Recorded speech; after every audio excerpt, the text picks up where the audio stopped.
Hello everyone, मैं ज्योति ओलानिया आपका स्वागत करती हूँ अपने यूट्यूब चैनल पर। तो फ्रेंड्स, पिछले वीडियो में मैंने पढ़ाया था आपको न्यूक्लियोसोम मॉडल। आई होप आपको अच्छे से समझ में भी आया होगा। तो इस वीडियो में हम आपको बताते हैं डीएनए द्विगुणन की अर्ध संरक्षी विधि। इसको मेसेल्सन एवं स्टॉल का प्रयोग भी कहा जाता है, जो मेसेल्सन एवं स्टॉल ने किया था डीएनए द्विगुणन की अर्ध संरक्षी विधि के रूप में। ठीक है, अब देखिए, सबसे पहले डीएनए रेप्लिकेशन को पढ़ते हैं। ठीक है, रेप्लिकेशन मैंने आपको पिछले वीडियो में बताया था। डीएनए रेप्लिकेशन आगे देखिए। डीएनए रेप्लिकेशन डीएनए द्वारा अपने समान नया डीएनए बनाने की क्रिया डीएनए रेप्लिकेशन कहलाती है। डीएनए रेप्लिकेशन क्या होता है? अपने समान नया डीएनए निर्माण करना क्या कहलाता है? DNA replication.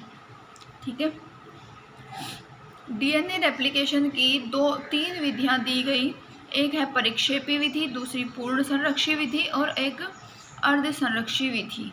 ठीक है, तो इसके बारे में बताया था मेसेल्सन एवं स्टॉल ने ये प्रयोग करके बताया कि इसमें ये दोनों विधियों को इन्होंने खारिज कर दिया था और अर्ध संरक्षी विधि को अपना लिया था। तो इसको कैसे अपनाया था ये देखते हैं। परिक्षेपी विधि में एक जो पेरेंटल डीएनए होता है उसका जब रेप्लिकेशन कराते हैं तो रिजल्ट क्या आता है? इसमें एक पेरेंटल डीएनए की श्रृंखला होती है और एक डॉटर डीएनए होता है। मतलब जो पेरेंटल डीएनए है वो बीच बीच में छोटे छोटे टुकड़ों में टूट जाता है और टूटने के बाद नया डीएनए बना लेता है, जो टुकड़ों के रूप में इसमें जुड़ा हुआ होता है। एक ब्लू पेन से है और एक ब्लैक पेन से। देखिए अच्छे से। ठीक है, इसके बाद में देखते हैं हम दूसरा पूर्ण संरक्षी विधि। इसमें पेरेंटल डीएनए होता है, जब इसका रेप्लिकेशन करते हैं तो एक parental DNA as it is आ जाता है। उसके बाद में ये एक डॉटर डीएनए का निर्माण करता है जो अलग से होता है, जिसकी दोनों श्रृंखलाएं एक साथ होती हैं। ठीक है, इसके बाद में अर्ध संरक्षी विधि का प्रयोग आता है। अर्ध संरक्षी विधि में क्या होता है? पेरेंट डीएनए जो होता है उसका रेप्लिकेशन करते हैं और रेप्लिकेशन करने के बाद जब ये जो अगला डीएनए की द्विगुणित संरचना पाई जाती है हमें, वो किस रूप में पाई जाती है? इसमें एक पेरेंटल डीएनए होता है और एक डॉटर डीएनए होता है। ठीक है, ये जो ब्लू वाला है वो है पेरेंट डीएनए और जो ब्लैक वाला है वो डॉटर डीएनए। ठीक है, जो डीएनए की द्विगुणित संरचना होती है उसमें एक इकाई संरचना, ये वाली एक डोर जो होती है इसकी, वो होती है पेरेंट डीएनए और एक होती है संतति। दूसरा बना है उसमें भी ऐसा ही है, एक पेरेंट डीएनए और एक डॉटर डीएनए। ठीक है, मेसेल्सन व स्टॉल ने अपने प्रयोग के लिए ई कोलाई जीवाणु को लिया था। क्यों लिया था ई कोलाई जीवाणु को? क्योंकि यह एक ऐसा जीवाणु है जो 25 से 30 मिनट में अपनी अगली पीढ़ी तैयार कर लेता है और इसमें नाइट्रोजन भी पाया जाता है। ठीक है, डीएनए में नाइट्रोजनस बेस पाए जाते हैं जिसमें नाइट्रोजन अणु पाए जाते हैं जिन्हें आधार बनाकर यह प्रयोग किया गया। ई कोलाई में नाइट्रोजन 14 प्रेजेंट होता है। ई कोलाई जो जीवाणु होता है उसमें नाइट्रोजन 14 प्रेजेंट होता है। ठीक है, अब इसको आधार बना के इसका प्रयोग किया गया। सबसे पहले 14N के साथ NH4Cl लिया गया और फिर इसको डीएनए के साथ डीएनए मिला के इसमें CHCl प्लस डीएनए का ये घोल बनाया और इसको 1 मिनट में कम से कम 1000 बार सेंट्रीफ्यूज किया, मतलब बहुत तेज घुमाया गया। फिर जब घुमाने के बाद ये जो है, मतलब घुमाने के बाद ही पहले इसको जो अगली एक और ट्यूब बना लेते हैं हम, एक और ट्यूब बनाने के बाद इस ट्यूब को हम ऐसे रख लेते हैं, ठीक है, ये सूटेबल रहेगा समझने के लिए। इसके ऊपर एक फोटोग्राफी प्लेट लगा दी जाती है जिससे हमें पता चलेगा कौन सा N14 है, कौन सा N15 है और कौन से प्रयोग में दोनों के गुण होते हैं, ठीक है। तो जब इस ट्यूब को ऐसे कर दिया जाता है और इसमें ये घोल होता है तो ये अपने वेट के हिसाब से इसमें N14 में वेट कम होता है जिसके कारण ये ऊपर की ओर एक जमा हो जाता है या फिर यहाँ पर रुक जाता है। और यहाँ पर जब इस पर यूवी रेज को इस पर डाला जाता है, ठीक है, इसके ऊपर पूरे पे यूवी रेज को डाला जाता है तो जहाँ DNA प्रेजेंट होगा वहाँ एक स्पॉट बन जाएगा फोटोग्राफिक प्लेट पे। तो इससे क्या प्रूव होता है कि यहाँ पर N14 प्रेजेंट है, ठीक है।